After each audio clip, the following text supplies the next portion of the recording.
ഇപ്പൊ സംസാരിക്കുന്ന വിഷയമാണ്. കാരണം എനിക്ക് ഓർമ്മയുണ്ട്, ഞാൻ എൻ്റെ ആദ്യത്തെ മകളെ പ്രസവിച്ചു കഴിഞ്ഞിട്ട് ഏകദേശം ഒരു sense of like you said ഒരു കംപ്ലീറ്റ് ഹോപ്പ്ലെസ്നെസ് ആൻഡ് ഹെൽപ്ലെസ്നെസ് ആയിരുന്നു. കാരണം it was A very overwhelming feeling four A long time, ഒരു 8, 9, 10 മാസം വരെ. ആൻഡ് ഞാൻ എന്താണ് അണ്ടർഗോ ചെയ്യണമെന്ന് എനിക്കും അറിയില്ല, എനിക്ക് ആരോടും എക്സ്പ്രസ് ചെയ്യാനും പറ്റുന്നുമില്ല. അതൊരു വല്ലാത്ത സിറ്റുവേഷനാണ് ശൈലേഷ. അത് എക്സ്പ്ലെയിൻ ചെയ്യാൻ പറ്റില്ല. ആൻഡ് അത് മനസ്സിലാക്കി വരാൻ എനിക്ക് 4 5 വർഷം എടുത്തു. അപ്പോൾ ഒരു പോസ്റ്റ് പാർട്ടം ഡിപ്രഷൻ അനുഭവിക്കുന്ന സ്ത്രീക്ക് എന്തായിരിക്കും ഉള്ളിൽ കിടക്കുന്ന കളിക്കുന്ന ഫീലിങ്സ്? ഈ രണ്ട് ആംഗിൾ ഉണ്ടായിരുന്നു. അതായത് ഈ ഫസ്റ്റ് ചൈൽഡിന്റെ കാര്യത്തിൽ പോസ്റ്റ് പാർട്ടം ഡിപ്രഷൻ വരുന്നവരും, ഫസ്റ്റ് ചൈൽഡിന്റെ കാര്യത്തിൽ എല്ലാം നന്നായിട്ട് പോയിട്ട് സെക്കൻഡ് ചൈൽഡിന്റെ കാര്യത്തിൽ ഇത് വരുന്നവരും ഉണ്ട്. ഫസ്റ്റ് ചൈൽഡിന്റെ കാര്യത്തിലാണ് കോമൺ എന്ന് പറയുന്നത്. അപ്പോൾ എന്താണെന്ന് വെച്ച് കഴിഞ്ഞാൽ നമുക്ക് ഇത് ആദ്യത്തെ അനുഭവമാണ്, എല്ലാം പുതിയതാണ്, എന്താ ചെയ്യേണ്ടതെന്ന് അറിയില്ല.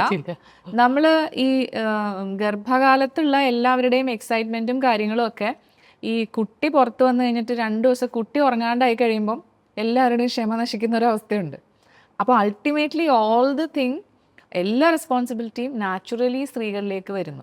അപ്പം അതിന് പലരും പറയുന്നൊരു റീസൺ എന്താണെന്ന് വെച്ച് കഴിഞ്ഞാൽ, നിങ്ങളാണല്ലോ ഫീഡ് ചെയ്യുന്നത്, നിങ്ങളുടെ അടുത്താണല്ലോ കുട്ടി അറ്റാച്ച്ഡ്, ഇതൊക്കെ ശരിയായിരിക്കും. പക്ഷേ ആ സ്ത്രീക്ക് പ്രോപ്പറായിട്ടുള്ള ഒരു സ്ലീപ്പ്, ബ്രെയിൻ റെസ്റ്റ് എടുക്കാൻ പാകത്തിനുള്ള ഒരു സ്ലീപ്പ് പ്രൊവൈഡ് ചെയ്യാനായിട്ട് വീട്ടിലുള്ള മറ്റുള്ളവർ ആ കുട്ടീനെ കുറച്ച് ഹാൻഡിൽ ചെയ്യുന്നൊരു സിസ്റ്റം ആദ്യം തൊട്ടേ ഉണ്ടാക്കി കൊടുത്തു കഴിഞ്ഞാൽ അത് ഭയങ്കര സപ്പോർട്ടല്ലേ. ഇനി ഇപ്പോൾ എല്ലാവർക്കും ഒരു ജോലിക്ക് ആളെ വെക്കാനും കുട്ടീനെ ടേക്ക് കെയർ ചെയ്യാനുള്ള ഫിനാൻഷ്യൽ ഇതൊന്നും ഉണ്ടാവില്ല. അപ്പം അങ്ങനെ ബുദ്ധിമുട്ടുന്ന ആൾക്കാർ എന്ത് ചെയ്യും? അവർ വീട്ടിലെ ജോലികൾ ചെയ്യണം, കുട്ടിയുടെ കാര്യങ്ങൾ നോക്കണം, മറ്റാൾക്കാരുടെ കാര്യങ്ങൾ നോക്കണം. അന്നേരം അവർ അവനവൻ്റെ ഹെൽത്ത് കോംപ്രമൈസ് ചെയ്യും. അവർ കുട്ടി ഉറങ്ങണ നേരത്തെ അവരുടെ എല്ലാ കാര്യങ്ങളും ചെയ്യും. കുട്ടി എണീറ്റ് കഴിഞ്ഞിട്ട് പിന്നെ അവർക്ക് ഉറങ്ങാൻ പറ്റുമില്ല. ഇതൊക്കെ ഇതിനകത്തെ കോംപ്ലിക്കേറ്റഡ് ഡൈനമിക്സ് ആണ്. അപ്പോൾ അതുകൊണ്ട് ഫാമിലി സപ്പോർട്ട് ആണ് ഇതിനകത്ത് ഏറ്റവും അത്യാവശ്യം. രണ്ടാമത്തെ കുട്ടിയുടെ കാര്യത്തിൽ എന്താ പ്രശ്നം എന്ന് വെച്ച് കഴിഞ്ഞാൽ, ഈ രണ്ടാമത്തെ പ്രഗ്നൻസി ചിലപ്പം പ്ലാൻഡ് ആയിരിക്കില്ല. ചിലപ്പോൾ ആദ്യത്തെ കുട്ടി ഉണ്ടായി കഴിഞ്ഞ് കുറച്ച് നാൾ കഴിഞ്ഞ് കരിയറൊക്കെ ഒന്ന് സെറ്റായി കരിയർ ഗ്രോത്തിൻ്റെ ടൈമിലായിരിക്കും ഈ സെക്കൻഡ് ഡെലിവറി വരുന്നത്. അപ്പോൾ അവർക്കൊരു ഭയങ്കര ആശയക്കുഴപ്പം കാണും. ഇത് വേണ്ടിയതായിരുന്നോ, ഇപ്പം ഞാൻ മാത്രം സഫർ ചെയ്യുന്നു എന്നൊക്കെ ചില അമ്മമാർ പറഞ്ഞു കേട്ടിട്ടുണ്ട്. സെക്കൻഡ് ചൈൽഡിനെ നോക്കാൻ വേണ്ടിയിട്ട് ജോലി റിസൈൻ ചെയ്യേണ്ടി വന്നു, വേറെ ആരുമില്ല, ഫസ്റ്റ് ചൈൽഡിനെ നഴ്സറി വിടണം, സെക്കൻഡ് ചൈൽഡിൻ്റെ കാര്യങ്ങൾ നോക്കണം. അപ്പോൾ അവർക്കൊരു ഒറ്റപ്പെട്ട ഫീലിംഗ് വരും. They feel very isolated. And ഇതെന്തോ ഇവരുടെ മാത്രം ബാധ്യതയാണെന്നുള്ള മട്ടിൽ സൊസൈറ്റി അല്ലെങ്കിൽ ആ ഫാമിലി ട്രീറ്റ് ചെയ്യുമ്പോൾ ഇത് ഭയങ്കരമായിട്ട് ഇവരിൽ ഇറിറ്റബിലിറ്റി കൂട്ടും. അപ്പോൾ അങ്ങനെ വരുമ്പോൾ ചിലർ ഈ പോസ്റ്റ്മോർട്ടം ഡിപ്രഷൻ്റെ ഭാഗമായിട്ട് കുട്ടികളെ ഉപദ്രവിക്കുകയോ അങ്ങനെയൊക്കെ ചെയ്യുന്ന രീതിയിലേക്ക് വരെ പോകാം. അപ്പം ഇതിനകത്ത് എങ്ങനെയാണ് ഒരു പരിധി വരെയെങ്കിലും ഇത് അലിവേറ്റ് ചെയ്യാൻ പറ്റുന്നത്? ഒന്ന് ഫാമിലി സപ്പോർട്ടാണ്, ഫാമിലി സപ്പോർട്ടാണ്, പാർട്ട്ണർ സപ്പോർട്ട് ഡെഫിനറ്റ്ലി. ഇത് പലപ്പോഴും ആരും പറയാറില്ല.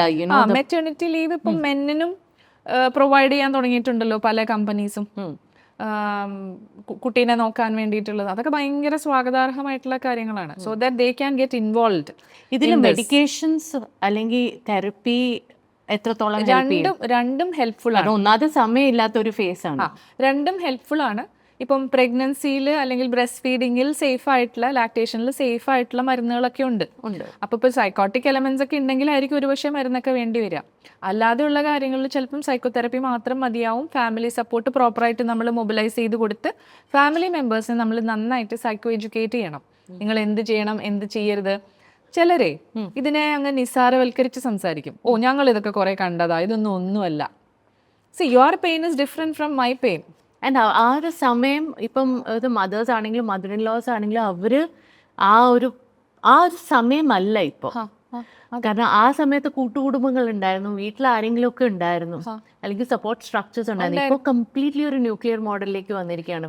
ഒരു ക്ലയന്റ് പറഞ്ഞതാണ്, എന്തോ ഒരു കാര്യത്തിനെ പറ്റി പറഞ്ഞപ്പം അവരുടെ മദറാണോ മദറിലോ ആണോ എന്ന് ഞാൻ ഓർക്കുന്നില്ല, അവർ ഭയങ്കരമായിട്ട് അങ്ങ് ചിരിച്ചു. So she felt very insulted and annoyed.